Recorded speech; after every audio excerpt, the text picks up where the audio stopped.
All right, what's up, everybody? Here it is, the first month of the Printed Demons Book Club podcast. Starting off with February this month, we read The Road. Thanks for everybody for joining in, and thanks especially to MacCalvin Romain joining us, our special guest for the first month. A huge thank you for stepping up to the plate in the first month, and here we are. Hey man, someone had to do it, you know. I'm still waiting on my hat, but I brought my own. Get you the hat. We got merch coming. We'll get you some merch. We'll get you repping the Printed Demons brand. I was here. And what better day for you to join us than today, as it's the official last day of Black History Month, and also the first day of World War III. So, congrats, man. Hey man, we have to go out with a bang. We're gonna sing "Lift Every Voice and Sing." I'm gonna let you take the lead. I'll back you up. All right, cool. And then, we'll see what's left in March. You know, love it, man. Before we get going on the book, a few things as we intro. I think a big reason why I did this is, and why I talked about this is, reading books, talking to your buddies about it. I think trying to get men to read more as we talk about it. Of all the years we've been friends now, maybe to age us too much, but 16, 17 years, something like that. And, that long we've been friends, have we ever talked about books before? Books that were not tied to like accounting or something we were doing in school, right. Probably not. Maybe a Bill Simmons book of basketball reference. Once or twice, but for the most part, nah. So, I see your point. Yeah. And what was the last book you read before hopping into The Road? A very different book. It was Let Them by Mel Robbins. Caught that on a flight, or had a couple cross-country flights. Good book. Came at the right time for me, just kind of really focused on just controlling what you can control, and honestly controlling a little bit less. But very different vibe, a little more on the self-help side, and I recommend that to a bunch of folks as well. But never in a format like this though. So definitely cool. Sweet. All right, with that, controlling what you can control, we'll dive into The Road. We'll start breaking it down. I'm going to start with the plot summary here. Just refresh everybody. Maybe some people have read it earlier in the month. Maybe some people didn't read it or just watching, or maybe some people read it a long time ago and need a little refresher on what happened. So I figured let's run it down a little bit. I'll lead the way. You can chime in with any thoughts you have on some of these. I'll probably throw some questions your way as we're doing it. But let's break it down with the plot summary of The Road. Plot summary. So for me, the tone was set early. They wake up, the man and the boy. You find them, they're under a tarp and some smelly blankets. Shit is clearly bleak from the start. You find that out quick. And we learn the world is very gray and lifeless. We understand we're in some sort of post-apocalyptic thing. What it is, not totally clear. But we immediately hit the road. We learn it's not just a clever title. These guys are out, walking around and on the road immediately with their shopping cart, traveling, looking for something, but nothing's out there. What were your kind of initial impressions at the start of the book? Thinking like, what have I got myself into? Nah, I'm not even gonna hold you. Jumping into the book, it felt like I missed. I'm like, was there a prequel? Like we're just getting right into it, and I think I was really expecting as the book went on that I was going to get some understanding of what happened. I don't know if you've seen the movie, the show Paradise. Excellent show. Season 2 started. I have not seen it yet. But season 1, it was a similar situation where they're kind of in this like world, and as the season goes, you start to piece together why they're in the space that they're in, what happened, what's left. And so I kind of had this similar expectation that as I read more pages, I'd get a better understanding of why the circumstances are what they were, and it was very clear. I got maybe halfway through the book, and I'm like, oh, so you're never going to tell me. Like, this is purely about the people. And so it just took me some time to reorient myself around, like, this mystery unraveling to much more around, like, this relationship evolving between this father and the son that was very different. So to your point, is just being comfortable with the bleakness of the situation was something that you typically don't see in a book, a book like this at least. So that was definitely different for me. Paradise is a good one too. We watched that. We're a Paradise House. Watched the first season. Sterling K. Brown, James Marsden, love it. And I think in that type of show, which we see with some other shows, right? It's like there's something going on, but it's kind of below the surface, and you're trying to figure out what's going on. And like this one, it's clearly just like, no, shit is bad. Yeah. It's always bad. It's always going to be bad, and we're not really going to tell you much else than that. Then just everything's bad. So that was an interesting tone to set, and I think even by page 10 was the next note I had. Like even by that point, we're already talking about what happens if somebody dies. They're already planning on one of us is going down. So heavy foreshadowing. It's like we know something's going to happen here. Who's it going to be? Start to guess early on of like what this scenario is going to be and what to mentally prepare yourself for of like what kind of journey this is going to be.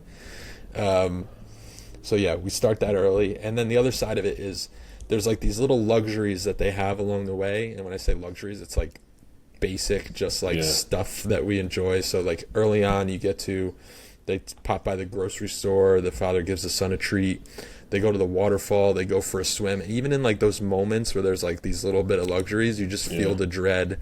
And these people like, oh, we can't really enjoy this because we might get eaten by people if we just let our guard down for a minute. And just the existence of life like that sounds so terrible. Yeah, especially I think I don't know if you're like this when you read, but when I'm getting into the books, I usually have these mental pictures that are drawing on different parallels, different TV shows. So I was seeing a little bit of Paradise, and then there was this aspect of like The Walking Dead, but there was like no clear zombies in the book. It was just plus similar you got the father dread. son there too. Yeah, it's like they're just trying to survive this really awful place, and because things are so bad, any sign of normalcy or any bit of joy could be completely unraveled by a zombie popping up. But in this case, it was like very different enemies and very different challenges that they were encountering. But it's just this constant sense of discomfort with anything that they did. So like, they're getting that, they're able to go to the grocery store. But in my heart of hearts, I'm like, this is like Walking Dead. A zombie's going to come creeping up. And so you don't ever really get the sense of like pure happiness in any one moment.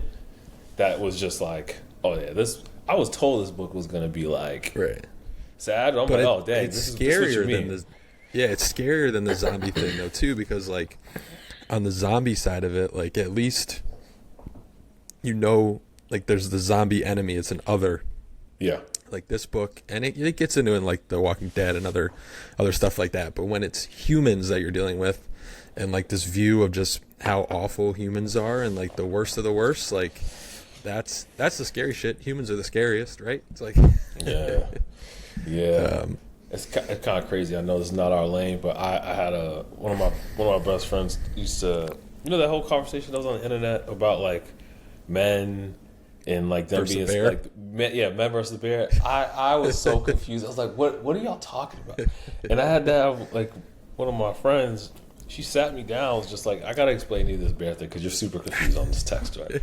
And when she explained it, and it was just kind of like, I don't understand how this could be scary. And then I'm like, oh, I get it. Like the unpredictability and like the letting your guard down thing. And I'm like, yeah, it's sad that y'all could feel that way. And I'm like, and she was like, you just don't get it because you just don't understand how people could think that way because that's not you. And I'm like, oh.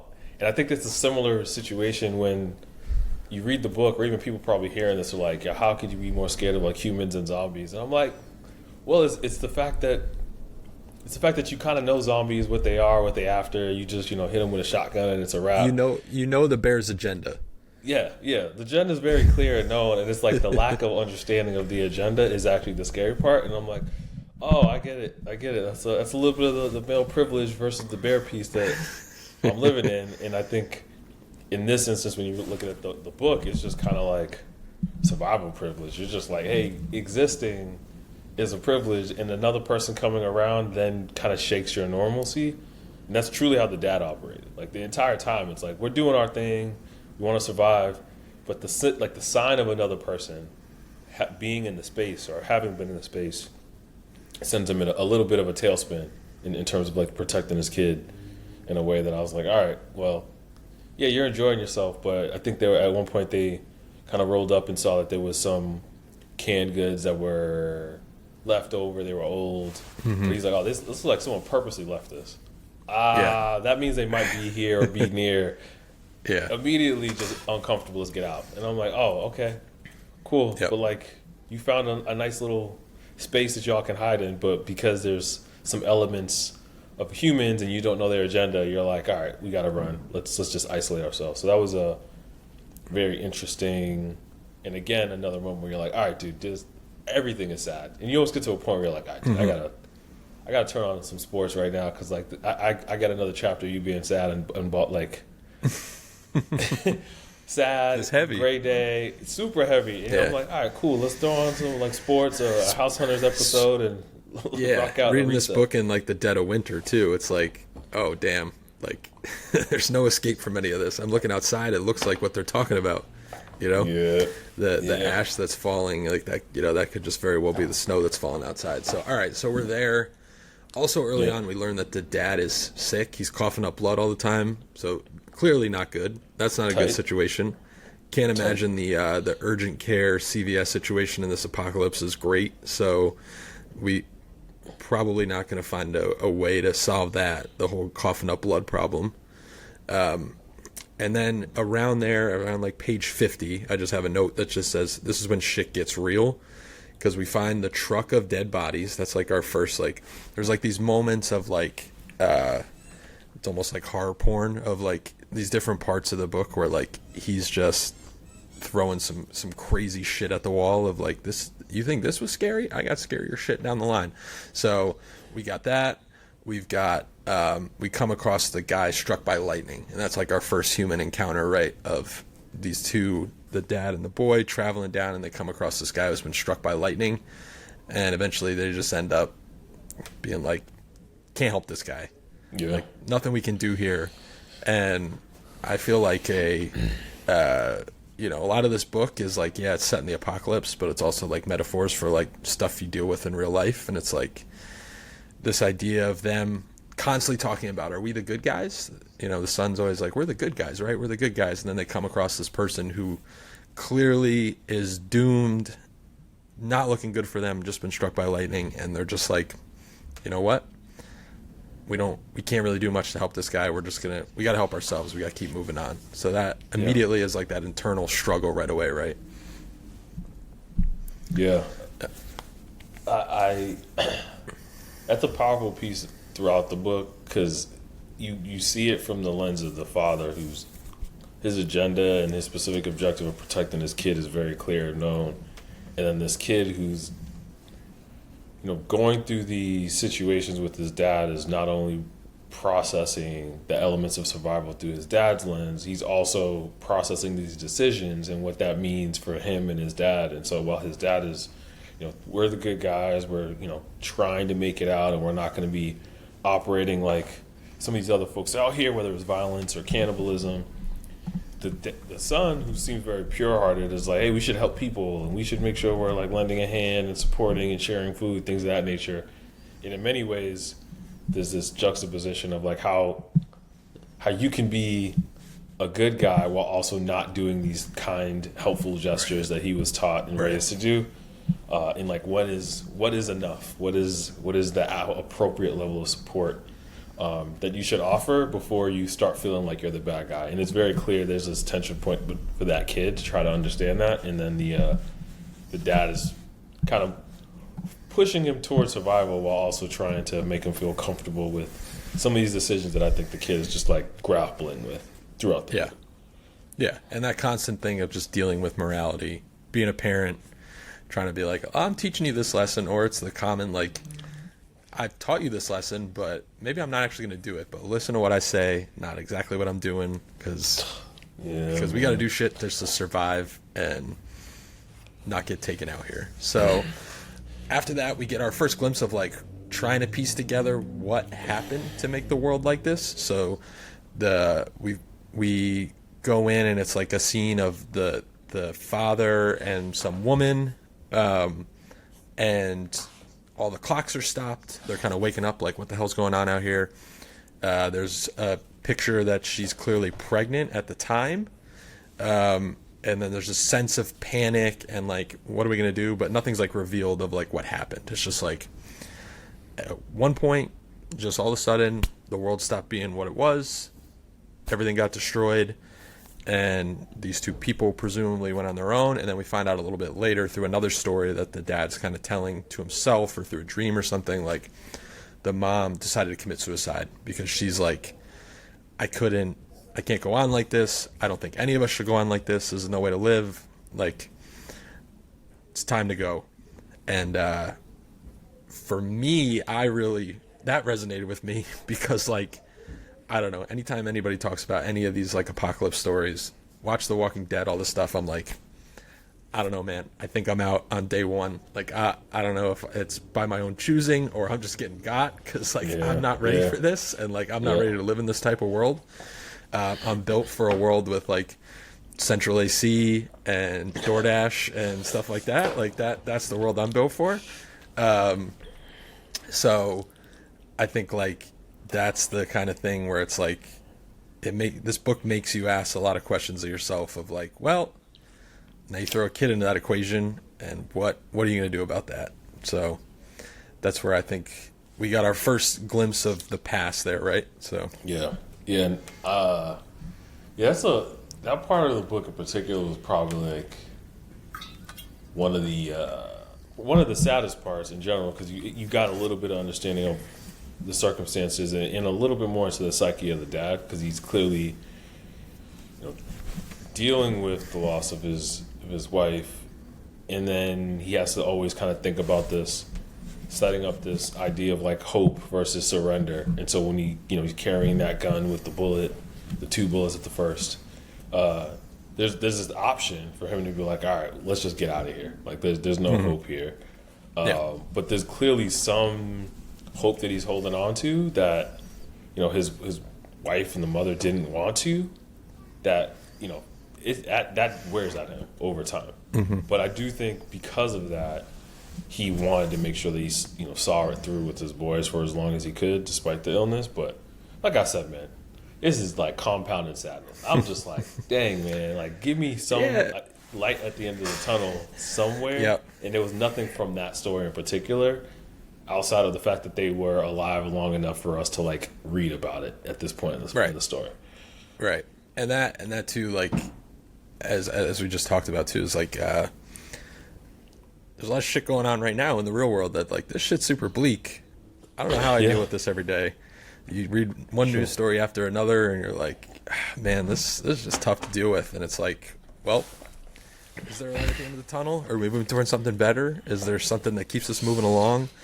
I think for both of us, you talk about, having a partner, having kids, having stuff that you care about that just kind of keeps your focus and takes it away from all the other craziness that's going on in the outside world. But that's what I liked about this book too, that it takes you, it's an apocalypse, but these are like all moral questions and stuff that you can just relate to everyday life, right? And just all stuff that's going on in the present. So I'm going to speed run a little bit here, just get us through a couple points of the book. So after that, they come across the traveling party, a group of marauders, seems like, modern day apocalypse pirates who are going through the road. They cut off. One of the guy kind of stumbles on him. Dad gets him got, takes him out. They run off to get away from the rest of the party because they just killed one of them. And clearly there was 2 bullets. He's only got 1 bullet left now. So I noted that when that happened because I was like, Oop, only 1 bullet left. Interesting. And then they make their way to like a small town. The boy thinks he sees another child, and it's kind of unclear, like, if there was actually a child there, or if this was, like, what were they imagining? I didn't totally know how to take it, but they kind of stumble on this child. And then, like, a wall of human skulls. So clearly it's like, oh, we're finding a town, a little bit of respite, and it's like, no. Ton of bad shit happened here. We got a whole wall of, like, skinned human heads. Again, just dialing up the horror, the horror factory that he's got going on here of like, oh, you thought the last shit I showed you was messed up? Like, all right, we're getting to the next one. So we got that going on, and then after that, I noted the kid always asks during, like, as they're moving on, he's like, are we dying? Are we gonna die?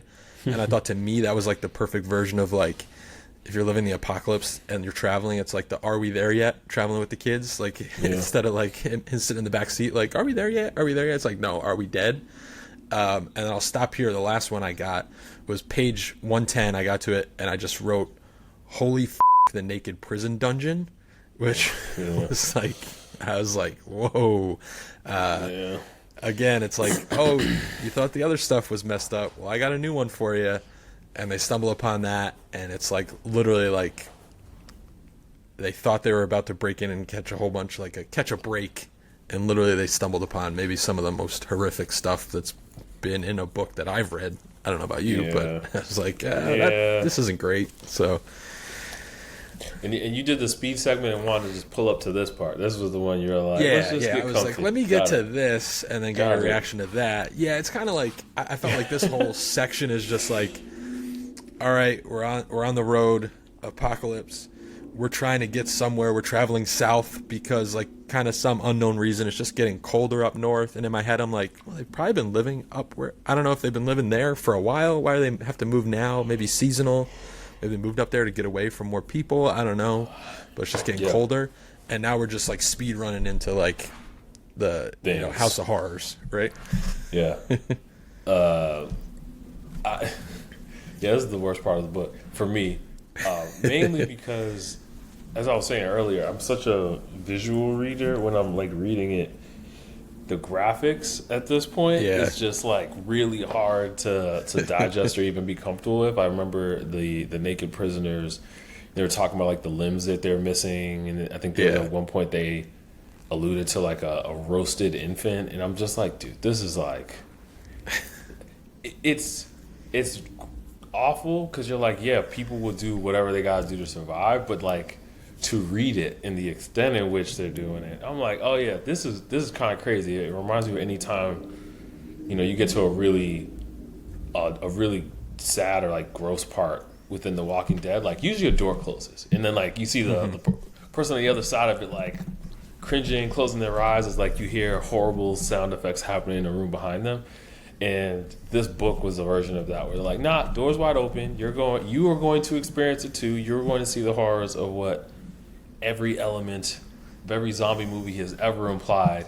You're going to see it, and your eyes will be wide open, and don't even think about closing it. And I was just like, it's not a zombie apocalypse, but this gives us like that zombie gore factor, right? It's like, for sure. I mean, it honestly doesn't even, as much as we talk about zombies, it's like it doesn't feel like there was much of a difference. It was just more of like a, hey, zombies are doing all these things, eating people, removing limbs, no discernment between it being a child, baby, grown person. And then you're like, all right, cool, but what happens if you do the road and there's just people doing that? You're like, I don't care if it's a zombie or a human, it's still the craziest, nastiest stuff ever. And so that's part of the reason why I looked at it as The Walking Dead, because it was just that the soul of these people are out, which is why they're acting that way from a zombie perspective. And I'm like, well, clearly there's some elements of like the human element is removed if you're operating in this way. And so it didn't really, outside the fact that zombies are dead, there's no real zombies, but like zombies are said to be dead beings that are operating. I'm like, well, somewhere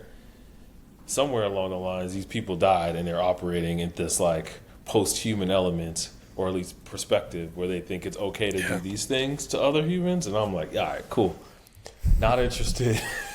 Let me zoom past this. I just got to get through this chapter to see if there's like, is there ever going to be a sign of other humans that still operate with like sensibilities of just wanting to care for one another and or just survive this? And I'm like, there has to be other people like this dad and this boy that's just want to survive. Hope, right? Yeah. Yeah. You just and that like flipping. Human nature thing. This human nature thing is like, what does adversity bring out of us? Like, does it make us the worst possible people, or there are people out there who are like, no, I'm going to help some other people out? I don't know. We see a lot of that these days too, right? It's like, I don't know, man. Am I gonna help out? Am I gonna help out my neighbor, or am I gonna, call ICE and have them sent to some random country right away because I don't like the way they're looking at me. You know. Yeah, you saw that. I don't even want to get. You saw that kindergarten teacher that got like. Yes. That was dude. The kindergarten teacher out of the parent or kid. That was so. Yeah. So bananas to me. How do you end up as a kindergarten teacher if that's the kind of stuff you do? That's my question. It's like I got into kindergarten. I had a passion for ratting kids out. That's why I became a kindergarten teacher. I don't even know. She was so like she doubled down, tripled down on that call. Just like I don't understand why you make me feel this way. And I'm like, I don't think you hear yourself. I would love to know. We should get like a follow up with her and be like, hey, just. You went viral. I know it's not your intention, but like I don't think we need a follow up with this woman. I think she should be banished. We should move on from her. And sure. We'll move on from her now too, because I wanted to get to after this, and I think what we were getting at too. They get to this bunker, this kind of like preppers bunker, and in that same vein, I think like. Poetic justice, right? They find this full of food, full of ammo, full of all this stuff. No guns, but there was ammo, which I noted too. But like, which kind of to me was like, and nobody's there. You kind of felt like there's this dread, like, oh, somebody's gonna show up. Who's hiding around the corner? Like again, when something good happens, you're just waiting for like the bottom to fall out and get attacked. Kind of that zombie apocalypse thing that like informs us too. But to me, it's like. It was such a clear metaphor of like all these people you see nowadays too. It's like the preppers who are like, I'm getting ready for the end of the world, and it's like, whatever you think you could do to prepare yourself for this world that's going on here, like there's nothing. No amount of canned food or stuff you buy online by calling some 1-800 number, no matter generators you buy, like when shit hits the fan like this, it's all luck to me. That's how it's going to work out, Yeah, man, feel good story. That's exactly how I felt. Period. Yeah. And right after it, there's this quote of like talking about the apocalypse and the same thing. And it's like, no one wants to be here, but no one wants to leave. And I was like, such a good quote to sum up the book and what's happening. Also ripped straight from Hotel California, the Eagles. I don't know if you would know what Hotel California and the Eagles is, but Absolutely not. It's probably the whitest music that's out there. The Eagles, I would think. I might have heard it maybe in a hotel lobby or something, but I wouldn't be able to definitely. Maybe dentist office or something. Yeah, that's the vibe for the Eagles there. I'm not a big Eagles guy, and I looked up too because I was like, let me see if the Eagles have ever been sampled on like a hip hop album.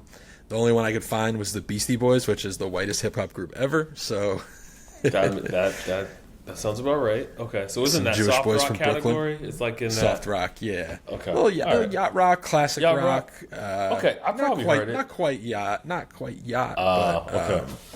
But Hotel California, the classic rock. Some of it could maybe, you could put your boat shoes on and bop to it. Definitely that vibe. So, we've had a couple like yacht rock sessions.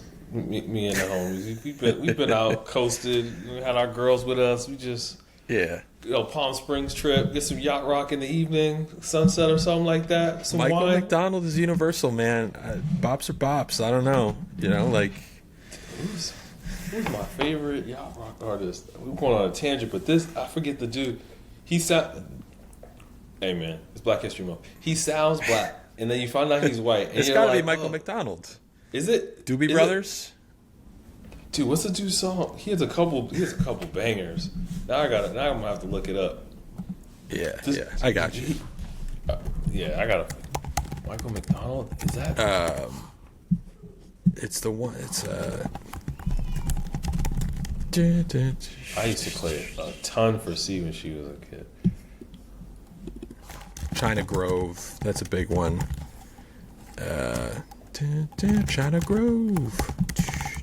Then listen to the music as Michael McDonald. You know what?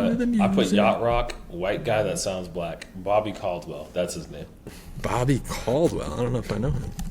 Oh my God, dude. He is some hits. What won't you do for love? What you won't do for love? Oh, dude. Banger. He has another one. What's the other one? Open Your Eyes. I think My Flame is another one. You never heard that?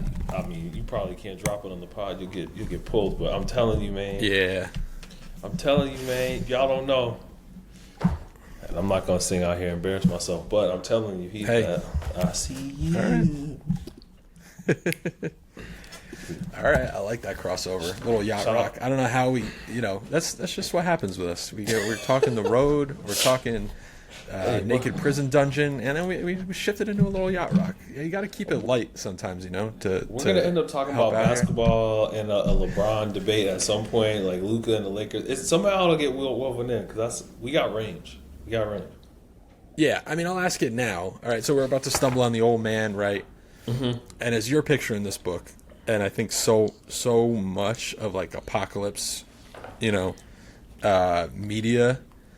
is like white, right? I'm like, are you picturing like are any of these people black in this book? I don't know. Like obviously you look at I didn't watch the movie, but the father and the son are white in the movie. It's Viggo and I don't know who the kid was in the movie, Viggo Mortensen, right? But like you say it, and like in my head I'm like.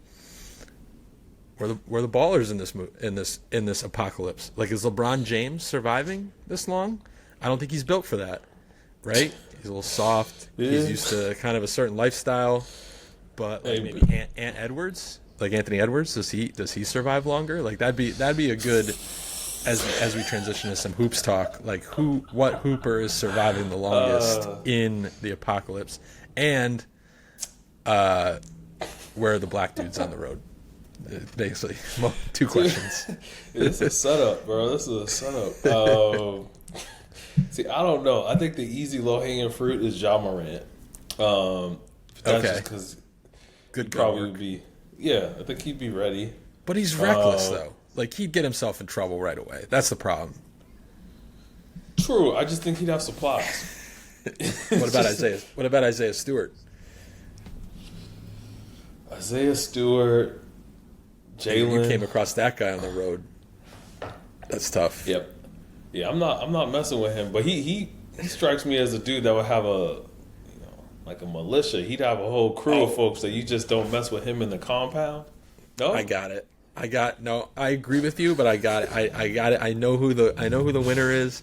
Okay. And I know I'm picturing him like Mad Max style. He's got his whole crew. Okay. Russell Westbrook. Russell Westbrook is leading through the apocalypse. Like that guy is insane. He's like rebounds, canned food. I don't care what it is. I'm getting mine. I'm running through whoever gets in my way. That's the Russ mindset right there. I think it's perfect for this. I'm not gonna knock it. I would say if you had to pick teams, I would want to be picked on. Like he should pick me. I'll be a 12th man on that team. I know we're not going out without a fight. I think that's what matters. Yeah. And he's just He's going to make sure he does what he got to do. I would worry about some of them empty calories with the triple-double. Like, we got to win the game. He's out for make sure like, you might, he's going to get the canned foods, but, like, do we win at the end? Like, that's the part. So I might need to delve into someone that might be a little more unassuming, but more than meets the eye. I might have to go with Jokic, bro. Like this dude. Last night, after seeing him get pissed off? Hey, man. That didn't seem like the dude that has a top to, like, he hasn't gotten that gear before, but like a certain button gets pushed and he'll go there. In the off season, he's riding horses and he looks like he's living a real, like, the road adjacent lifestyle. Like, he's just no frills, lo-fi, probably churns butter, old school style. And you can just see him looking like a bear in the woods, right? He's just like, I feel like around. He's done that before. You know what I'm saying? Like, yeah. Russ is from LA, like he's city living. I kind of need to know, like, what happens if all the power goes out? Serbian bear. Yeah, like, I feel like you know what to do if the power runs out. You might have hunted before, so I might have to go with Jokic, man. I think that's my pivot. Yeah. Well, you answered my question. You ended up going with a white dude, a big European white dude. So I think you answered my question. That and my last thought I had on it was my two last picks. I was thinking, like, who's my worst possible picks? I settled on Harden and Gobert, since he almost started the last pandemic too, and maybe an apocalypse. So I was like, those are my two last picks of people I'd want. Gobert he's too tall. He's floating around. I don't like his vibes in Apocalypse. So those are my last 2 picks. I don't know if you got a bottom guy that you're just not rolling with. Oddly enough, I'm gonna pause the bottom. Oddly enough, I'm gonna go with.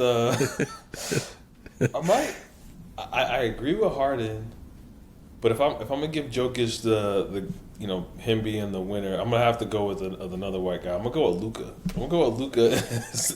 Luka crossed my mind too. There's not a lot of defense there. He'd be running around looking for fouls. Like, yeah, what? he's gonna complain. That can't happen. Where's the ref here? And it's like, dude, it's the Apocalypse. There's no ref. Yeah, it hurts me as a Laker fan, but to see it up close, you're like, yeah, I don't think you're gonna. I don't think you're gonna roll with the punches. I think you're gonna call a timeout and ask for replays, and someone needs to figure it out for him. So yeah, I have to give it to him. So there's your ball talk for the Apocalypse. We get in after that. I mentioned they come across the old man. They give him a little bit of food, but kind of let him go on his own. He looks like he's he's on death's door, and they're like, again, nothing we could do here. We got to look out for ourselves. We'll get him a little bit of food, but like that's kind of like one of those, like, I'm always thinking of this like these acts of charity. It's like, all right, this one we're hitting bare minimum, and that's all we got for you. And I think then we stumble upon, which you hit before, the burnt baby barbecue, which I just said yikes to. I was like, that's I don't even want to talk about it. That was like one. You just turn the page. You're like, all right, let's move on from that one. But the one quote before that, which deals a lot of this, there was a quote, and it's like, what you put in your head is there forever. And he's just throwing all these things and putting them in our head that's there forever. And it made me think of, like, what a better quote for, like, the internet age of all this stuff that we just put in our heads and watch. And it's like, to me, I was like, the Willis McGahee ACL injury will always be in my head forever. And like these injuries that you watch where like some dude's leg just explodes, and like used to be stuff that would happen. Like, remember like Kevin Ware on Louisville when he hurt his leg in that Final Four and that shit snapped, and like that was a little pre like internet where like you would have been on Twitter or whatever and seen it like 400 times in a row. And that's like the light side of it. Now we're seeing like certain people, I don't want to say their names to get the episode blocked, like people getting got like online, and like you seeing those clips out there and like same day immediately, and you're like, this is the stuff I'm putting in my head too, like you know, it's tough, man. It's tough in the apocalypse and tough in the internet streets.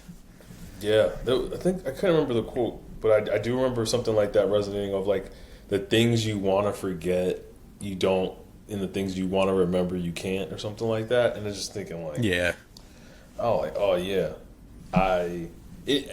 obviously it's such the quote itself, you might say, is pretty basic, but to hear it while you're reading this book, or to read it while you're like kind of processing what's happening here, really reminded me of the fact that like how much people take for granted that these really good times, these really simple, basic joys, and how often when you're dealing with such negative things, or you're even like worried about negative things, how that tends to cloud your mind and even poison some of your positive thoughts. And so it really, in many ways, I think you were talking about it earlier, comparing, the way the father was kind of teaching and raising his son through these circumstances and kind of the parallels we have. I'm like, in many ways, I'm like, I don't want to teach my kid about some of these horrors, and I want to cover your eyes because I don't want you to have to see some of these things. In many ways, we're seeing parallels as we get older that I'm like, I am so glad that I didn't know about all the inner workings of previous wars, all the inner workings of the economy, and, before the bubble bursted, and like, in 08, like, I'm like, I didn't know those things. I kind of heard inklings. You see things in the paper, you hear some bits and pieces, and then I just go back and like go to the other room and watch a cartoon, and I'm like, I don't need all that on my like spirit. I didn't know, I didn't care. I'm just a kid, but when I think about it through the lens of like being a dad now, I'm like, I have too much information. Like, I know all these things, and my kid comes up, and I'm just like, go to karate. Like, I'm go to swim class. I'm going to keep you in this space where you can enjoy being a kid, and this dad in this particular story doesn't have that luxury. Like, he has to, in real time, trial by fire, the kid is being exposed to all of it, and he has to try to find a way to like maintain that little bit of hope in that kid. Yeah. while giving a reassurance that he 100% can't guarantee, which is crazy. Yeah. Yeah. No, you're right. I think about that sometimes too, where it's like, not to brag on us too much, but a couple smart dudes, BC grads. We I would say we got some smarts between us.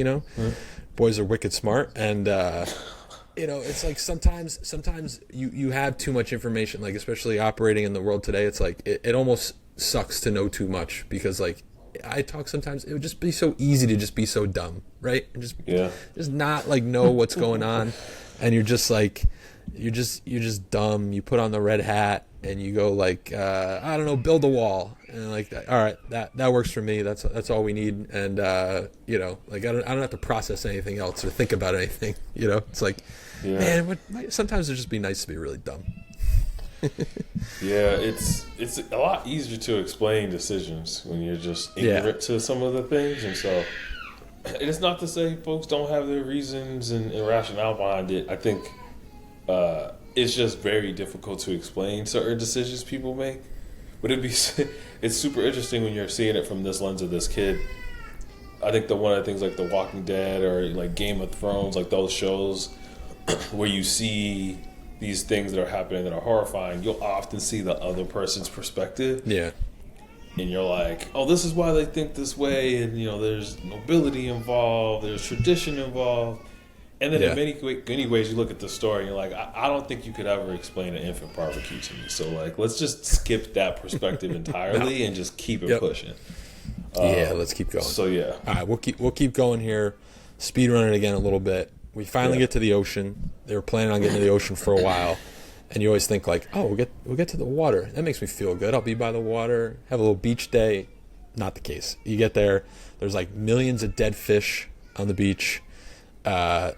There's like, obviously everything's like gray and dead, and the ash is still there. And they come across the ship that ran aground, and it was from Spain. So that was like the first clue to me. We never really know. We never find out right like where they are.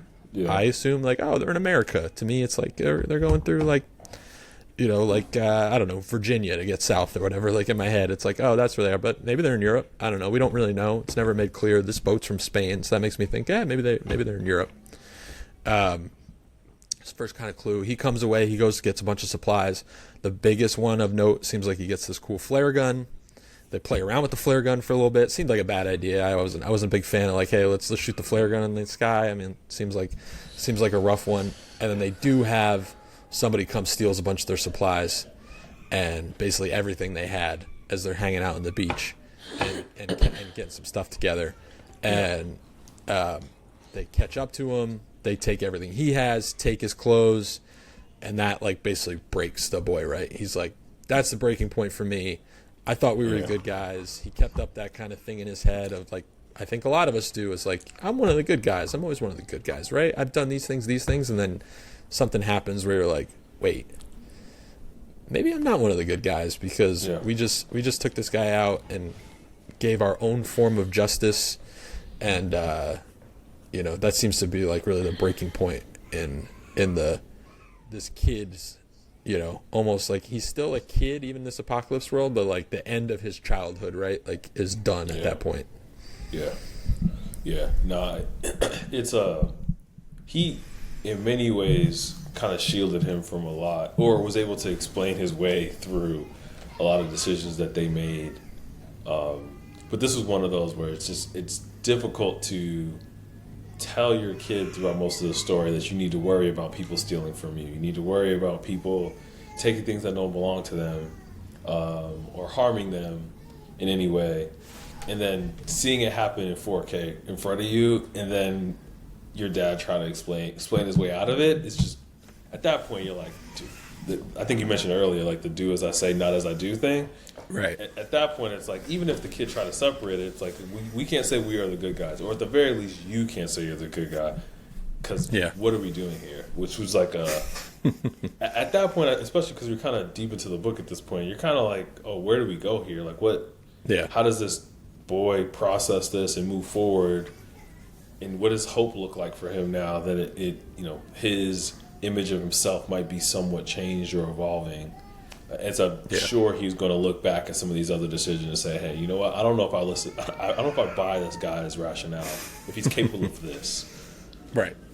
Yeah, and there was always there'd be lines where it's where we create our own lines, right? Where it's the dad's well, we're good guys because we'll never eat anybody. We're not cannibals. So that makes us good guys because we're not eating people. And it's well, we kind of make our own, we create our own lines all the time on morality, right? And I did this, but at least I didn't do this. I'm not that guy, you know? Yeah. And it's so they got that going. They eventually go through a small town, and that's where the dad gets shot by an arrow, and he fires back with the flare gun at this guy, and they go try to chase him down, and they realize, these people are kind of alone too. They end up moving on. The dad's getting sicker and sicker, and this is where, the real dread for me starts to set in, right? Every page that I'm reading, I'm you just know the gut punch is coming of some sort. Yeah. And also, is he going to kill this kid? Is that going to be? We've seen a lot of shit already, but I don't know if I'm ready for him. You see, a lot of times when you're reading a book, you're you get to the last 20 pages and you're oh, I'm getting right through this. For me, it was do I want to look at the next page? I'm not sure if I'm ready for this part. Yeah. And eventually, I wrote it down. I made my prediction with 20 pages ago. I'm he's not going to kill the kid, and it turns out he does not. He ends up dying because of this apocalypse flu that he has, and we see that the dad now is gone and the boy is on his own. How was that emotional journey for you through those last 20 pages of the book? I think I had a similar perspective because I was thinking, oh, he might kill the kid too. But I was I don't know how he times it. I'm I don't think he know you're gonna die. You don't have a shot clock. So maybe he doesn't want the kid to be by himself. And then when he doesn't and he dies, I'm okay, there's not many pages left. This book is going to be awful if it just ends with this kid on his own. And I'm is there there's no sequel to this, to my knowledge. I'm how is this kid gonna manage all this on his own? And if it ends with this fade to black, kid survived it, but his dad is dead. I'm that's an awful ending. So at least for me, I'm kid, you give me some hope. So at least to this point, and I guess I'll let you lead around where it lands after this. But at that specific juncture, I was turning each page with dread of this, inconclusive ending as to what happens to the boy. Is there any hope for him? And ultimately, just assuming he's going to be eaten or killed at some point because he doesn't have this adult to protect him. But I'm with you. We get to it right, and then we get to the end here, and the dad dies. But he is found. He's found by another couple, and I believe they had 2 kids, or they at least allude to they have 2 kids of their own. And it's this moment of trust and trusting in others, where I think the for me sums up kind of the moral of the story of when the 2 of them had each other, they had each other, but they kind of shut out the rest of the world, right? And we can see that with our own relationships, our own stuff that we do, and they never open themselves up to thinking oh, there's other people out there who could make us more whole and make a community. Where eventually the only reason they turn to that is because the boy has no other choice. He's I don't know what I'm gonna do. He's just sitting by his dad's grave for 3 days, starving to death, until he finally accepts it, right, and pulls some more in and goes for it. So, that was a heavy ending, as the entire book was heavy. But for me at least, it sent the message of you got to get to a point where you kind of open your arms to something like that, and once you kind of let some of your old guards fall down, you can open up a new sense of community for yourself, right? So at least I took a little silver lining out of the end there, right? So yeah, I mean that was positive that he found another group that he considered the good guy. So he kind of had this restored. Right? We don't ultimately know. We don't. That's how I'm interpreting it, because that was the only way I was going to close this book and not be what was that? I was just hey, I think you might have been able to restore that semblance of these are the good guys again. That's how I'm going to. That's how I'm going to leave this chapter or leave this book, being that he has that reset, and hopefully he's able to take some of the learnings from his dad and then also unlearn some of the aspects of what his dad taught him as it relates to working with others, finding community. But yeah, I can't hold you. Reading as much as I did with this book, I still felt like there has to be a sequel and tell me that they overcome this thing. But one of the things that it reminded me of is like I don't think I've ever finished an entire series around an apocalypse. Like it reminded me of that because I'm like I stopped Walking Dead after like a year or something like that. Lost was another one of those shows. Like I fell off the bandwagon. That's different. Did? Yeah. Shout out to you. I was like, this is just going forever, and I'm like, I could get into the story and understand how people work in the human element, but it gets to a certain point where you're like, I get it. Humans can suck. I'm like, right. Ta-da! Something good's got to happen here. Yeah. So yeah. It's a definitely timely story, but also like an awful time at times. Quote, put that on a shirt. There we go. Put it on the shirt. Put it on All the right. shirt. Yeah. So we made it to the end of the plot summary. Made it to the end of the book. Let's have a little fun now. Let's do some other topics. Palate cleanser. Let's do that. Let's do it. Speaking of palate cleanser, I always wanted to do like an idea I had going into these when I was thinking ideas for like podcast segments before we had the book. I was like, there should be like a drink for the book that people can enjoy as they read the book or listen to the podcast with us. Like we don't have a drink together. And then I read this book and I'm like, there's no drink featured. There's no drink in this book. So I was like, I don't know if that's going to work for the road. But I decided that the drink for this book is just a handle of vodka because it's good antiseptic if you get a wound. Oh my God. Yeah. There's not time to really sip on anything in this world and get yourself anything, enjoyable. We see that throughout the book. So for me, we're going to go to a pop quiz. Okay. I'm going to grill you. I think I got 5 or 6 questions on the book. If you get the answer right, I'm going to take a shot of this Tito's vodka. I don't know if you end up going 6 for 6, I might fall asleep, and this might be the end of the episode. But hopefully, and maybe I'll take a little half. I might have to get some wrong just to make sure you can enjoy the rest of your day. But we'll see. All right, so I'm gonna pour it into my little Texas shot glass here. Maybe they were traveling through Texas. Who knows? We don't know. But I'm gonna pour a little half shot, and maybe I gotta save some. Bro. I gotta save a little bit of this vodka just in case I get a wound or something. I get shot by an arrow. I need it to clean the wound. So, first question: what is the boy's name in this book? I think I about said it earlier. There is no boy's name. It was purposely ambiguous. I assume. That's correct. Yeah, no name for the boy or the dad. So you got that one correct. I'm gonna take the first swig here. Toast, my brother. I wish I would have brought some with you, but I'm drinking some. Ooh, that's warm. Straight vodka. That's all right. It feels good. All right. You committed. This guy wants to do pod numbers. All right, y'all. I gotta support. We're doing pod numbers here. Drinking vodka. We're getting drunk off the road. All right. What special treat does the man give the boy in the grocery store parking lot that he enjoys? Oh, see, this is the type of questions that would get me in trouble in an ELA test. Mm-hmm.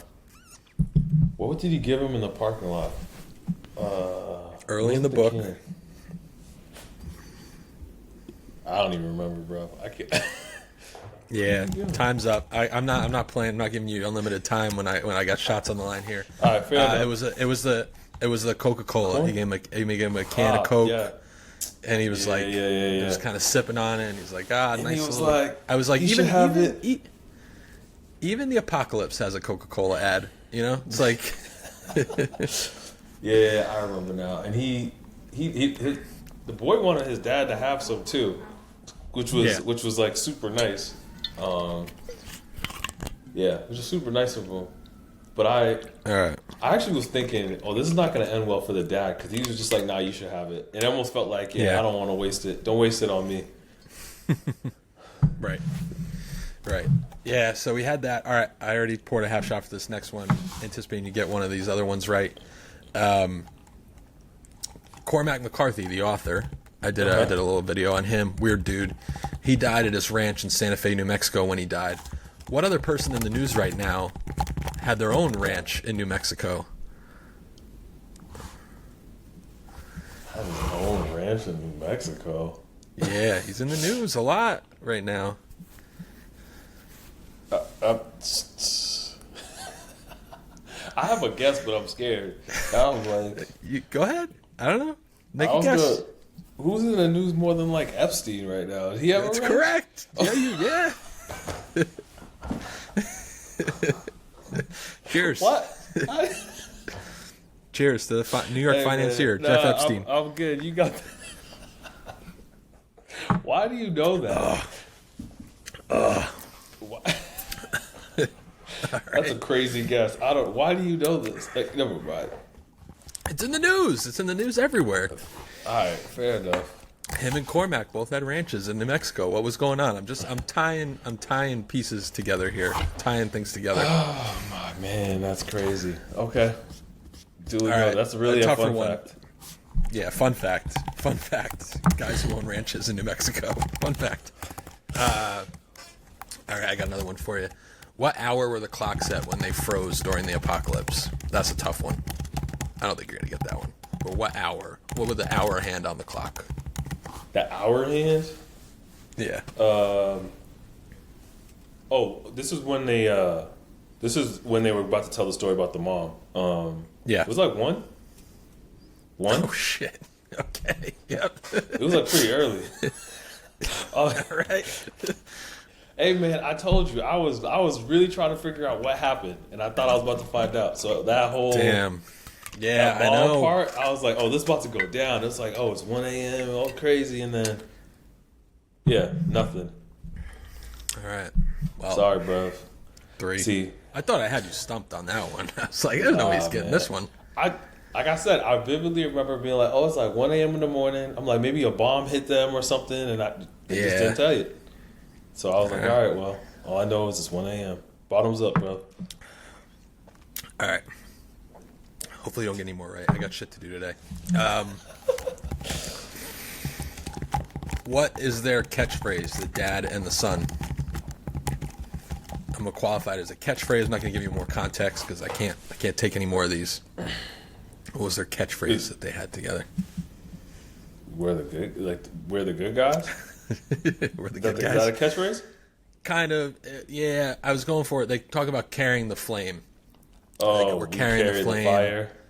Carry the fire. Carry the fire. Carry the fire. Yeah, yeah. Oh, carry the look fire. At me, look at, I said it before you did. Let me get half sip. no. No, I got it. You got it. I got it. Buzzer's done. Price is Right rules. Fair enough. Fair enough. So yeah, carry the fire. Says it when he dies. All right. So They stumped said you. we're the good Carry the guys. fire. I feel like I might put I might have to get a recount on that. We're the good guys might actually be the catchphrase, but All right. I'll Printed allow Demons can weigh in. Carry the fire. Last one. What Cormac McCarthy book ended up being an Oscar winner for Best Picture? is it No Country for Old Men? Is that the one? Yeah. Sorry, Have you read bro. the book? I never read the book. No, but I just movie's messed up. Have you seen the movie? I've not seen the movie. I remember hearing about it when it won. I think it won and it beat something I thought was gonna win, and I just remember being like, I've never seen that movie. Let's see. But I don't know what it beat out that year, but I think I might have been rooting for something. Let's hit the Google machine. No Country for Old Men. Google Best Picture. What did it beat out?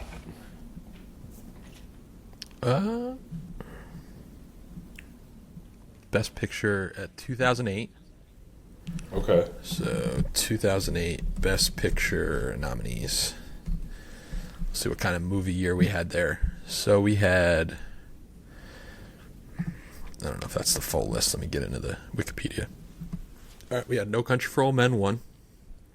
Coen Brothers movie. And then Atonement was nominated. I don't know what that is. Never saw it. Juno. I saw that.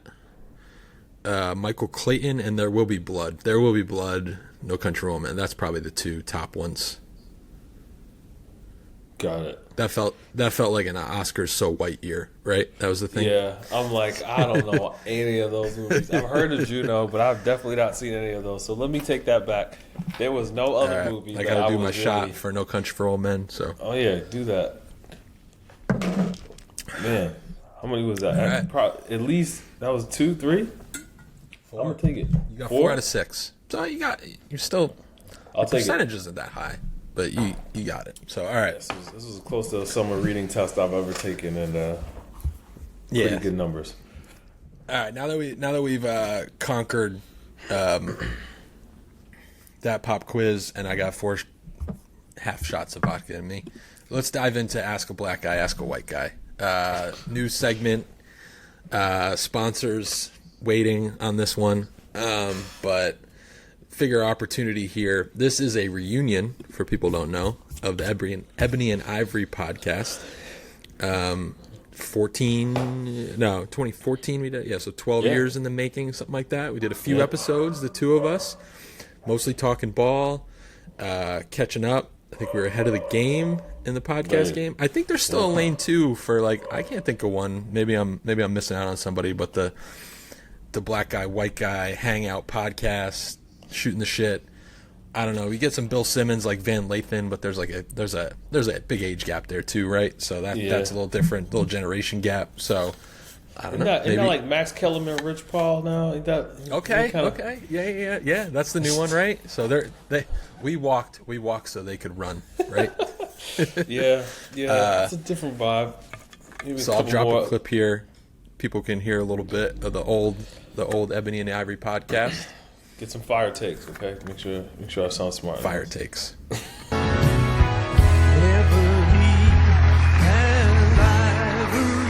Fully unbiased opinion here. I would say the Knicks have a better shot of taking a title before the Lakers do. Just because after next year, we're going to have a ton of cap room, and you know what that means. Jim Dolan will come in and just completely ruin everything. No, it means overpaying a guy who has bum knees. That's what's going to happen. Oh, real quick, just respond right away. No thinking about the guy's names in your head. Is Tim Duncan a top 10 all-time player to you? Real quick, I would probably have to say yes, but I could be a prisoner of the moment. But I mean, his consistency is just something you can't really argue with. This guy's been doing it longer than I've been alive, probably. That's just me. I like to watch the man. He's a black mamba. I'm black. And one final question. Are you wearing your Kobe pajamas right now, and what store did you buy them at? Lakers.com. You better cut the check. And we'll come back, and I got a few questions for you. Nothing to do with the book, just Ask a Black Guy. All right, my first one. Is Kevin Hart funny? I don't think Kevin Hart's funny. Like, is Kevin Hart funny? Like, is it me? Like, is that, like... Am I, like, too white to think Kevin Hart's funny? I never found him funny. I don't know. Is he funny? That's crazy. That's crazy. Hey, man. That's crazy. He does extremely well. He does extremely well. Sure. He does extremely well. Congrats to him. It's Black History Month. So I'm rooting for everybody black. I root for everybody black all year. But yeah, I think his brand of comedy is unique to him, and there are other comedians. You know, if I was stack ranking them, that might be my preference. But you know, I've seen some Kev content. You know, it's cool. But yeah, you know, I'm more of like a Chris Rock, Dave Chappelle, Eddie Murphy. Like, those are my guys. There's some younger dudes I'm missing, like Chris Powell, Carmichael. like CP. Yeah. I'm gonna say it again, Chris Powell, CP, Jared Carmichael. I've not rocked with the last. Maybe I haven't seen his last couple stand-ups, but yeah, there's some guys on like the Chocolate Sundays YouTube channel. They do a lot of stuff out in Hollywood out west. Some up and comers I really rock with. But yeah, those are my lanes. I kind of like a little bit more, a little more topical mixed with like smart witty banter. It's kind of like my lane. But yeah, Kev is great. No answer for you. Answer, non-answer. All right, next one. How will it feel to never be able to dunk a basketball again? Because as a white guy, I can never dunk, so I don't know the feeling of being able to, and maybe the sign of my mortality that I can no longer dunk the ball. I've always been below the rim, barely off the ground. How do you think that'll feel when you can't dunk again? You know, I feel like it's one of those moments where I just want to say, I guess we'll never know. We'll never know. I'm just gonna make sure until you can't. Until I can't, I won't have a proper answer. And I also think there might be a point where I know in my mind I can't. But as long as I don't attempt, I'll never know that I can't. So I'm just gonna say this. You know what I'm saying? And also, if you were to tell me that you did, like, there's nothing I could say to be like, no, you didn't. Like that, I have no, like, there's certain guys like when I see Dr. J show up to the like dunk contest, I'm like, that guy can still dunk. Like I know that he's like 70, but I'm like, Dr. J can still throw one down. I bet if you really pushed him, he could get up there and throw one down. Yeah, I mean, I feel like the thing stopping me from getting a dunk at this age bracket is just gonna be the cost at the end. Like I'll always be able to dunk it, you know, up to a certain extent, obviously. But when I land, like, what's left is gonna be the major like math I have to do. So yeah, I think I got to a certain point where I was like, you know, hitting somebody with the cross, in and out, going up, bang on it. You come down, and then I'm like, ooh, my shins. Like, ooh, like I'm gonna feel that for a while. I'm gonna feel it for a few days. I'm gonna feel it. So I think I had like a countdown where I'm like, I got a solid like 5 of these left, and I'm gonna use them sparingly. Ooh, so like a dunk counter. Yeah. All right, for sure. I like for that. sure. So I definitely, you know, my young one, I need to make sure she see me catch one. She's come to seen us play ball a couple times, so she's seen enough. I gotta make sure I keep enough in the in the chamber that when she can appreciate a dunk, I know what a dunk is. I'm like, then I'm gonna bust that one, pause, and get the dunk, and then at that point, it lives forever. Yeah, at that point, it lives forever. She can tell the story. Like, she saw me do it. Right. I'm like, yeah, you know. Tells all her friends. Yeah. She ends up in a fight. My daddy can dunk, and I'm like, that could have been 10 years ago. You'll never know. But, like, she can say that I can. And my son's like, no, he can never dunk. Hey, I will lie. I will lie and be like, hey, your dad threw it off the backboard one time. Mm-hmm.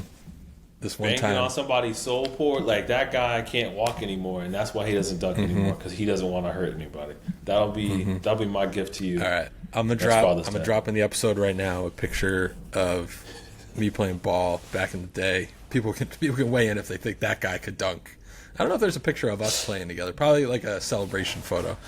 But yeah, one of our championship mugs or something like that. I don't think there's much athleticism pictured.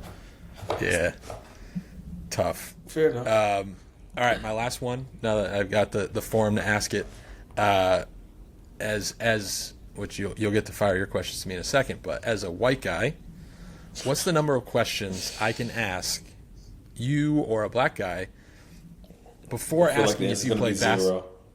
Before asking if you can play basketball, before it's you're like, bro, like, you know, it's like, all right, like we meet. We shake, and this probably goes back to the first time we met, right? Because we started playing ball together like right away. But we probably met playing ball at the Plex. I feel like that's probably how we met. So it's like if I met you, and like I was like, "Yo, what's up? What's your name, man?" And then I was like, "Do you play ball?" Like that seems suspect, right? Like one, but is there a number? We gotta wait.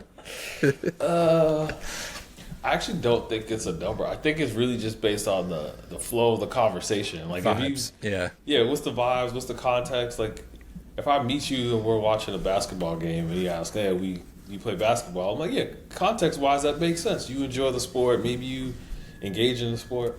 But yeah, if I'm at an office job and we're just like sending emails back and forth, and the next thing you say, "Hey, where can I play basketball?" I'm like, "Hey, dude, you know what? I play golf. How about that?" Right. I'm gonna hit you with a curveball. Like The Office with Michael and Stanley, and he's like, "I picked Stanley, of course." Play basketball. It's like, why? Of course. Exactly. Yeah, for sure. All right. I'm gonna There's hit you a line. with We'll the figure it misdirect. Yeah. Let's be clear. That is a great question, one that I hope others would have asked back in the day, because I've been definitely.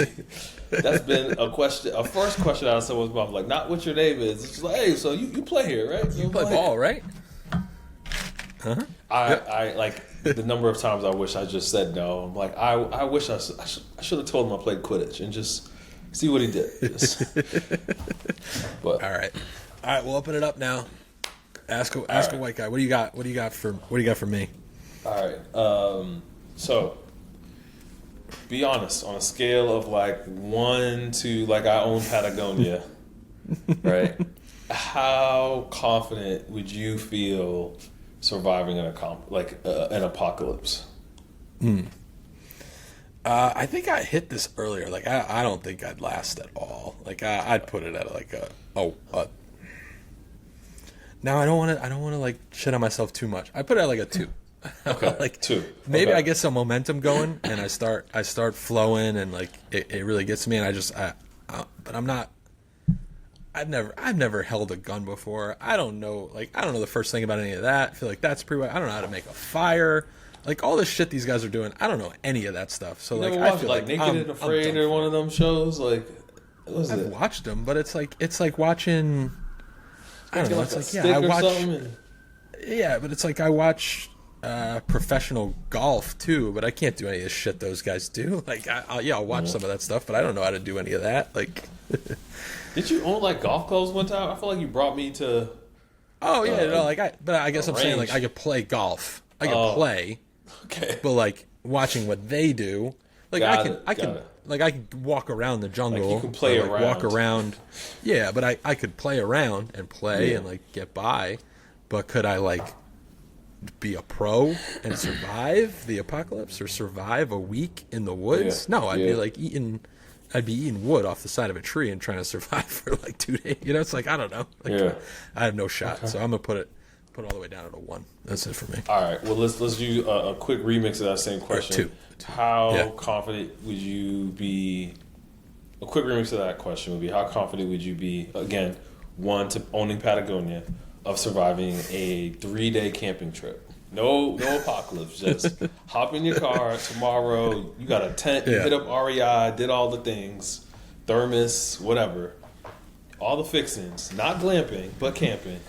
Surviving a 3-day long weekend trip in some mountain. Am I by myself or who am I with? I don't know. By yourself. By myself. I mean, survive. Yeah, I'll throw it up to like. I'll throw it up to like an 8 because anything could go wrong. Okay. Who knows? So it's like it's basically Patagonia. Like you're right there. Like you might have. Yeah. Okay. As a white dude, I feel like there's an inherent level of camping that I can handle. Like that is. Like I'll be in my element after a little while. Grab some beer, hang out. Like you know, I could you know, and also we're talking like I'm not in the apocalypse too, so I can bring a lighter. I could bring some wood. Like I can get a fire going like that. Like I can do that. Okay. But rubbing sticks together, so I can't do that. So yeah. We'd have ourselves a good time. Okay, got it. All right, so another question. I'm gonna do slightly not related to the book. So black guys have always wanted to know this. I know a lot of black guys want to know this question. Okay. Do y'all really think Larry Bird was that good? like, is he that good, or was he just like, hey, we have a guy now, and so we're just throwing all our support behind the guy? So this is tough for me because, like, I'm a Knicks fan, so like I don't want to give a Celtics guy like any prop. Like for me, like that's not something I'm not rushing to like give Larry his props, but like Larry could ball. And also, if you've seen Space Jam, Larry's not white, Larry's clear. So God. And if you look up Larry, I'm not gonna say it on the podcast, but Larry talks some shit. And to be able to talk the type of shit that he talked, you gotta be good. Or else you'd get your ass beat. So I do think Larry had it. Larry was a player. Now that said, yeah, like us whites, we love to support fellow whites in basketball. Like I got buddies who hit me up like, like going crazy over like Tyler Kolek on the Knicks. Like they're like he gets in the game, hits a couple threes, and people are losing their minds like Kolek fever. So I think like don't get me wrong, we'll gas our guys up for sure, but like Larry had it. Like Larry's a baller. So I'm playing Even both the sides way of that you one say there. Larry is crazy. Larry, Right. Larry ass. Larry. I'm like, all right. Yeah, like he's a guy we know. Larry's just a guy we know from the neighborhood. That's it. It's like, Larry works, home is my Larry guy works on Larry. the Y. Yeah. You sound like Larry's just the guy from the warehouse that just decided to pick up a ball and made it. You're like, our guy Larry, look He him up kind there. of was. Larry's career got ended because he hurt his back. Like I think he was like putting in his own driveway or something. Like that's how he messed up the end of his career. No, Larry, like, yeah, it's tough he's a Celtic, but like Larry's a dude. All right, man. Well, I hear all these Larry Bird conversations. I'm like, I don't get it. I'm like, I see the clips, and I'm like, Larry Bird. My question about Larry Bird is up there with like Bill Walton. Like, one of the most, no disrespect to Bill Walton, but when I look at his career, I'm like, why is he still a discussion? When I see the stats, this feels like a guy that, due to injuries, again, he could have been great. Due to injuries, his career was, curtailed quite a bit. And I'm like, based on this, I don't understand how it's a discussion all these years later. Like Bill Walton's one of the greatest centers ever. And I'm like, I feel like I've seen many guys. Yeah. Now we are talking about Walton and like the way he could pass. Like we're not talking about like you see some of the old clips of like Bob Cousy who's like dribbling around like this, like he's going down the court and he's dribbling like this. But I'll give a plug. Another book I read recently, which I haven't done my review for yet. I got to do the review on social for Printed Demons, but Football by Chuck Klosterman. Very good book. Talks more on the football side, but he does like a GOAT debate of like who the GOAT football player is. And he goes by the eras and talks about like Brady and Montana and like Jim Brown and all that stuff. But like who he ends up deciding that the GOAT is Jim Thorpe from like, he's like the first football player, like the guy like helped like kind of like start football. And so his GOAT debate was more based on like, which I thought was super interesting, of like how the separation between you and like the second best guy at the time. And because the argument, which like flipped it on its head for me, is the argument was always like, oh, you take LeBron and put him in like the 1960s NBA, right? It's like, oh, LeBron would dominate. And he's like, but that's not fair. It's like, you can't take Bill Russell and put him in like 2020s, right? And he'll like immediately do it. He's like, you need to take baby Bill Russell and put him in 2020, and you need to put baby LeBron and have him born in like 1940. And it's like, now see how they would progress. And he's like, so that becomes like a whole other like can of worms of like how you actually would project like how somebody like that would be. But I think it's a good argument of like, he's like you could put Tom Brady in 1930, but like he would mostly just be like worried about like why there's no like there's no internet, or he can't even pick up the phone and call anybody, right? It's like, so he would have his own issues of like being alive at that time. So interesting way to look at it for me, of talking about these, like we see it all the time with Barkley and those guys. It's like, oh, that era versus this era. It's like, I thought that was an interesting way to look at it, at the very least. So That makes sense. So it plays into this whole GOAT conversations being focused on specific eras versus it being this holistic across the league discussion. So with that said, it'll be my last question. Does that make Kobe the GOAT of the 2000s, maybe 2010s? Like is Kobe a GOAT in any era or any decade for you? Kobe Bryant of the LA Lakers. No, I know he's your guy, and I know I get painted as a Kobe hater. Painted, or is this the accurate painting? Tell me who is then. In the Kobe eras, who was the GOAT? In the Kobe era? Well, in the start of his career, he wasn't the best guy on his team, so that's tough. That was Shaq.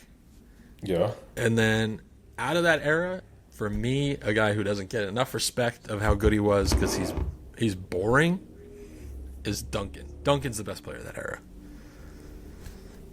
All right, we can wrap this pod up. Let's go ahead and let's go ahead and wrap it up. Timmy D, Mr. Fundamental, man. As a guy who pump fakes a lot, how could I not love Timmy's game? and just the way he went about it. Nah, you would have got a better response from me saying David Lee. All right, just go ahead. Well, I almost said Dirk, but Dirk only got the one. Arguably, maybe the toughest championship of the last 30 years. Dirk's title over Tim Duncan was barely the best player on those championship runs. He's a stabilizing force. Go back. See, Go this back. is my point. The disrespect to Tim Duncan. This is disrespect. Hey, he's a great player. Because he's boring. Great player, but we could do a deep dive, but this is a different pod. We could go back. We went from apocalypse to Tim Duncan GOAT conversations. Like I said, we got range, but all right, we should go back another time. Yeah, let's go back. You're done asking questions to a white guy. Yeah, nah. Besides, isn't that like day-to-day life? We're okay. Right, exactly. All right, getting back to the apocalypse. We got some audience questions. So I'll hit those quick here. Yeah, right. A couple, real quick. One, somebody asked me, sticking with basketball actually, is Printed Demons related to the DePaul Blue Demons? Maybe the hottest team in the Big East right now. And the answer for me is like, yes, all roads lead back to the DePaul Blue Demons. But actually, I want to set this up for a little bit of lore about Printed Demons, why I named it Printed Demons. I had some different names for like thrown around for a while of like what this book club would be, but eventually landed on Printed Demons because I listened to a podcast on, I believe, the Grapes of Wrath, because I was like, are there any book podcasts out there that do similar things? And found out like not really what I was looking for. But I did learn in this podcast that John Steinbeck, the author, hated books as a kid, and he called them Printed Demons. So for me, I was like, that's cool. I like that name. It sounds like a cool name for a book club. Sounds like a cool name for a group of dudes who just love reading books. The Printed Demons and girls. Anybody who wants to join, read. But yeah, so that's how we ended up on Printed Demons. So nice. Just a magic coincidence that relates to the DePaul Blue Demons. So that's funny. Yep. And then one for the two of us. Somebody asked, what parenting lessons did you learn from the road? Which we hit on a few in the breakdown, but I feel like is a tough one to think about. Put yourself in the shoes there, but there was a couple quotes that I found in the book that related to this. At one point, the dad said the boy was all that stood between him and death, as he was staring at him, and I was like, that got me deep in my feelings. I was like, when you've got a kid and it's like, again, a little dramatic, it's not all standing between you and death, but like, you would do anything for your kid, right? And it's like, you get into this type of situation, it's like, what lengths would I go to make something happen? And like, as a newish dad and you a little more seasoned as a dad, I feel like that hit home for me as like, what eventually would, what would you do for your kid to just survive and make their lives as best as they can be? So that was a big one for me. Yeah, I think I alluded to this as well. I think the one that you mentioned definitely resonated. The second one that I highlighted, especially being a black dad, is really around protecting your kid's innocence. Having a black kid in America in this age of like conversations around DEI and all these other things, ICE and whatever, immigration, like there's a lot of these conversations, and living in these communities, you're seeing people impacted, trying to manage navigating this environment while also acknowledging that you have a very young child and protecting their innocence but not lying is a big thing I saw throughout the book. Was he consistently was protecting his kid's innocence but avoiding outright lying about what was happening. And so, trying to pretend that you can't pretend that the world isn't harmless, like things can't happen. But you also can't, crush your child with like cynicism and like that everything is awful. So how do you go about doing that is really strategic teaching and like focusing on morality, what's the right thing to do, and then ultimately understanding what the wrong thing would be and what that might look like and how do you navigate when you see those things. But figuring out ultimately, when's the right time? When's the right time to be able to make that distinction for your kid? Is such a difficult decision, and one that my wife and I, we always talk about. How much does she know? How much should she know? If this thing ever would have occurred, like, how do we navigate that thing? And in many ways, you're like, all this stuff is happening in the world, and we're like, but we're gonna bring you to swim class, and you're gonna go to karate, and you're gonna you just got maintaining a sense of normalcy and trying to show up while protecting them from all the craziness that's happening outside is a luxury we have that this guy didn't have in this book, but he did certain little micro moments of protecting that kid's innocence, like having that first drink of Coke. That one might be like, in his mind, he let him say you should have that, because in my mind I'm like, you don't think you'll ever see a Coke again. Like, this is probably going to be the last time you ever come across that, so of course I'm going to let my kid have that. Without the story of like, hey bro, this is it. Coke is done. The machine, the factory, it's over. Right. This is probably the last time you'll ever get a sip of that. He didn't give any of that conversation. Just allowed the kid to enjoy, diabetes in a jar. Let me not say that. You might get Coke sponsorship, but let him enjoy the Coke. Soon come. So yeah, that was my those are my takeaway, as well as what you mentioned earlier. Were kind of two prevalent themes. No, that's a good one, because like I feel like there's a lot of that too, right? And it's like this idea throughout the book of like hope, and they're trying to get to this like unknown place that they have no idea, but it's like everything's awful, but maybe there's something over this hill, or when we get to the beach that'll just be better, right? And I think like that hits home for me as a dad too, like seeing in this book of like, for me it's like, we both had our kids, me just slightly before Trump 2, and as Trump 2 the worst sequel that's ever come about, right? And it's like but like as you look at that, you're like, damn, like there's a lot of it of like, there's talk about like low birth rates in America and all this type of stuff, and it's like, how do you bring your kid into a world where all this stuff is so messed up, right? And it's like, how do I help them deal with that? And like, what's the actual like thought of like guilt of like having kids in this world that like you think is like so awful, but at the end of it, it's like you have kids because you have hope that it's going to get better. You have hope that they can make it better. And so like there's thoughts of that as you think about this book, right? Where it's like for them to be living in it where it's so awful, and they had that choice at some point, right? Like it's like, just give up, just throw in the towel. Mom threw in the towel, and we could throw in the towel too, and we'll just be done with this. And it's like, no, maybe you get to some point where it's just even just a little bit better, right? And like that's all we're ever searching for, right? It's just like help our kids make it a little bit better, make their lives better than ours, and just get a little bit better.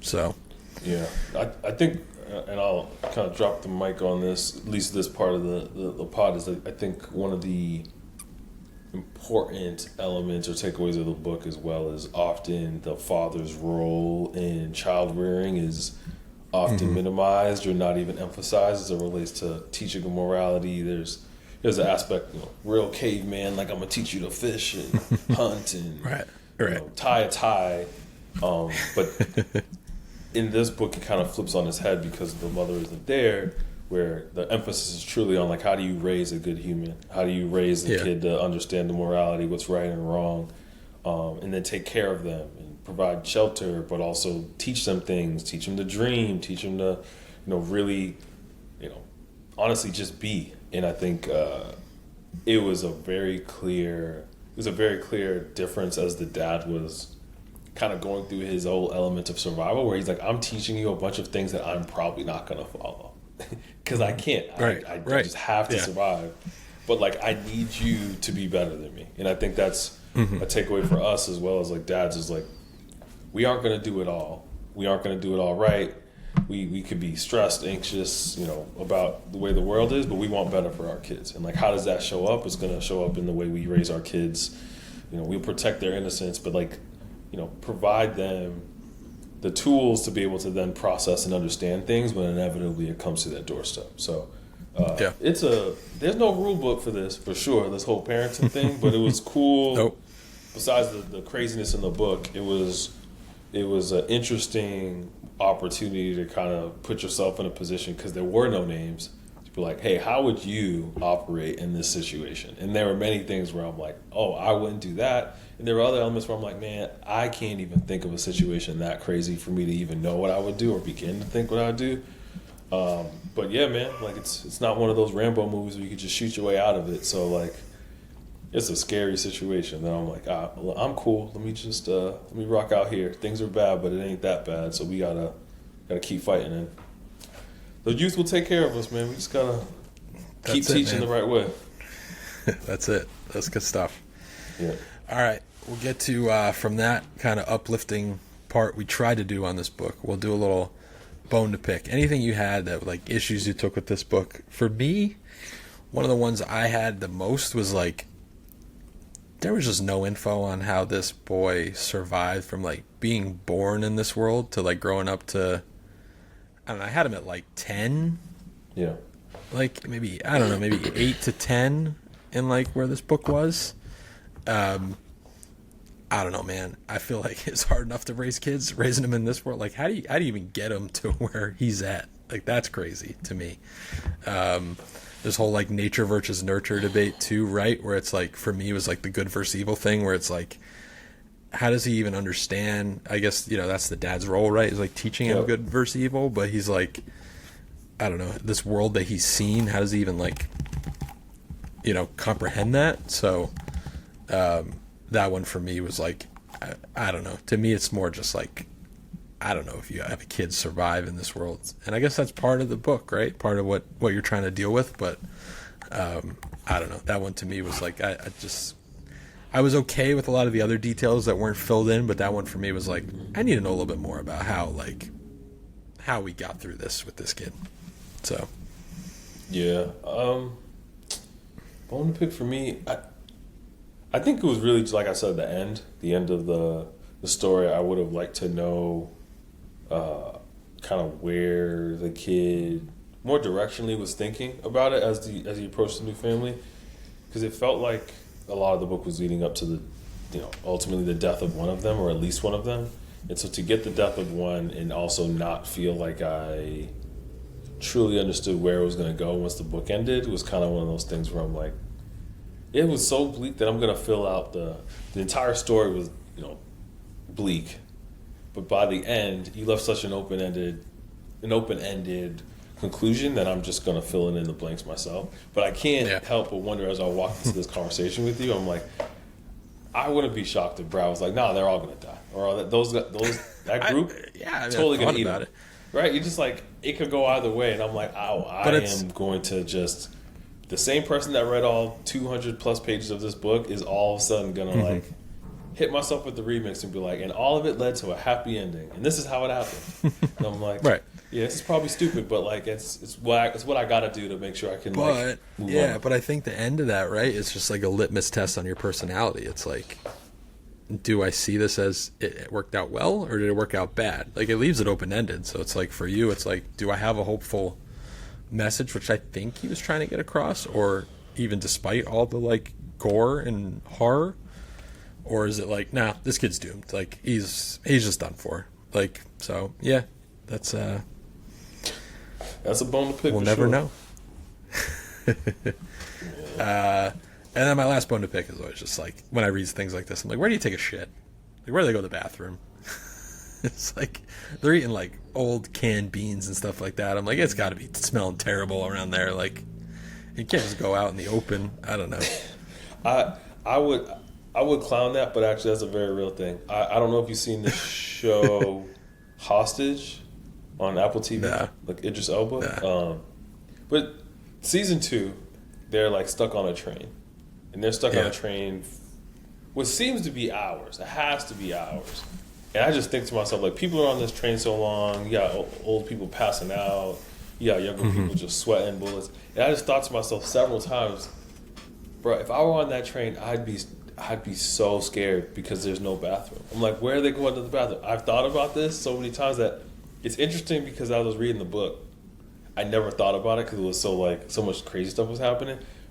But it's truly not a crazy question, because when I watch Hostage, I'm like, there's no way y'all are sitting here, and if you have like the wrong lunch and hopped on this train, like you might just need to kill me now. Like there's no way I'm gonna have an accident if you don't let me off this train. And I'm gonna run, and you gotta do what you gotta do. Either way, I'm gonna die or die. The anxiety I get. The anxiety I get from going anywhere where there's not a bathroom for like extended hours, I'm like, and I'm a guy. We can pee anywhere we want, right? But like the other end of it is like, I don't know that. Yeah. Hey, man, so ask my wife. She'll tell you. She'll be like, "Do you have to go to the bathroom right before you leave all the time?" And I'm like, "Yes. Yeah. This is the last time I'm going to be able to do. Like, I leave this Could house. be the apocalypse. You never know where you'll see. So I'm like, yeah, public restrooms. Like, no, I'm not really trying to do it. So like, I'm trying to make it stretch. Yeah. All right, we're almost to the end of the road here. One of the last ones. Let's cast the movie.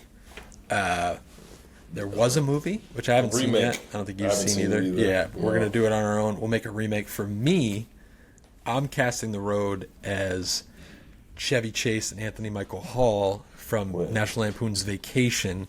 A little bit more of a holiday road. Maybe this is more of a comedy, like a dark comedy. And we're looking to, family vacation, dad and his son trying to get to Wally World and National Lampoon's Vacation. Here they're just trying to get south. So for me it was a little bit of a dark comedy route. So I'm going with the Holiday Road sequel remake version. So I don't know if you had your own twist on it, but yeah. So not shocked that you went with the white cast. So I decided to give a different POV. So I had to go with my unc with Denzel. Our boy Denzi is the dad. I think he would give a powerful performance. Book of Eli, which I think is like an apocalypse movie. So he's got one under his belt. A little more on the aggressive, like I'm gonna fight about it. But yeah, he can definitely get into that bag of desolate terrain and stuff like that. And then on the kid side, man, I don't know who to go with. I just figured I would go with somebody that I think could be casted as a son. So I went with Caleb McLaughlin from Stranger Things. He's on the older end, but he played a 12-year-old for so long that I'm like, you can do it again. Let's go ahead and get the we'll go back in time. This is all mine went back in time. Yeah. Oh, really? Yeah. Okay, he did Chevy Chase. That's true. Let me get Caleb McLaughlin. Maybe like season 2 of Stranger Things. First he was kind of like first season. Okay. Watched season 2, good, and then I'm gonna get Denzel from like Book of Eli range. He can honestly do it anytime. Whatever. Denzel's Denzel. He could do whatever he wants. Yeah. Denzel, Caleb McLaughlin. Those would be the two. All right. So that's good. So we recasted the movie. Now we're gonna a little bit more of pop culture level, right? And this is what we're gonna end on. Blind ranking for you. For me, I've made pretty clear. You asked me, I'm a 2 on the survive the apocalypse scale. Surviving the road, I'm at like a 1. This world, I had no shot. I'm done. I don't think I'm going very far in the world of the road. But I'm going to give you 5, 1 to 5. You got blind rank. Which of these apocalypse movie type scenarios you would have survived, right? What you're most likely to survive. So it's blind ranking too. So try and fit it in. So the first one is 28 Days Later. So a movie I've seen recently. Cillian Murphy. It's more of a pandemic, deadly virus apocalypse. So it's like there's a pandemic, deadly virus, a bunch of people die. He wakes up 20 days later, and he's like in this new world where all these people died, and now trying to like figure it out. So so like pandemic, deadly virus, apocalypse, 1 through 5. How 1 being most likely, 5 being least likely to survive. Is the pandemic like COVID, where we just gotta stay inside the house, or is it like this one was like it started from monkey lab testing that bit some scientists, and now these scientists are biting other. It's just it was. Oh, it's biting. It's biting virus. It's not like it's biting. Droplets it's like in kind the of air. a zombie, not quite zombie, but pandemic. Rabid. You go crazy when you get bitten. Okay. Yeah. Hey man, 1 being I survive, or 1 being I'm out. I feel like 1 being most likely to survive. Yeah. No, it's worse because once you get a family involved, I'm like, dude, it's just I got too many vulnerable spots. I'll probably give myself a 2. Your boy 2? is okay. Wait, no, sorry. I keep thinking about how bad this Mixing is. it up. All right, you're going down Yeah. to a 4. I'm going It's down not to the 4. worst. Yeah. But that was 28 It's days pretty later. bad It's a for tough me. look. It's pretty bad for me. Yeah, I can't do Yeah. that. No. Give the Also, movie a it's- watch. It's a tough look. All right, now this one is, I think, interesting question, because Yeah. I'm going to go with I Am Legend, which again is like a vaccine crazy. virus situation, Yeah. but you're dealing with like when I looked it up online, albino mutant vampires was how they classified them. Was like they were badass vampires in that movie. Yeah. But on the flip side, like it's Will Smith, black dude surviving. Is there maybe like I can relate to Will Smith and I can survive a little better, or are you Nah, just man. out? Is that hitting the bottom of the list? Yeah, it's hitting the bottom. Like, we could get a little workout, like the whole pull-up bar thing. Like, cool, I can relate. But all that other stuff, nah, man. I'm gonna give it a 4 as well. It's No, in the you gotta same go. box. You gotta slot Oh, each it's one. slot. Like, yeah, All right, I'm gonna put it at a 3. I'm gonna have to write these 3. down because this All is. right. I'm putting it at Yeah. 3. yeah. We're gonna slot them all in. You're gonna have one that you think they're most likely to survive. All right. I'm about to move these all right. around. Okay. All right, the next one, just tough. The Road. We're going with The Road, which we just 5. read. Peace out. Post-apocalyptic hellscape is It's how a 5. I did it. That's a Nah. 5. All right, so now Yeah. Dangerous. You've only got 2 left, and they got to be 1 and 2. All right, well, I'm going to swap So- the stuff around. It is what it is. Yep.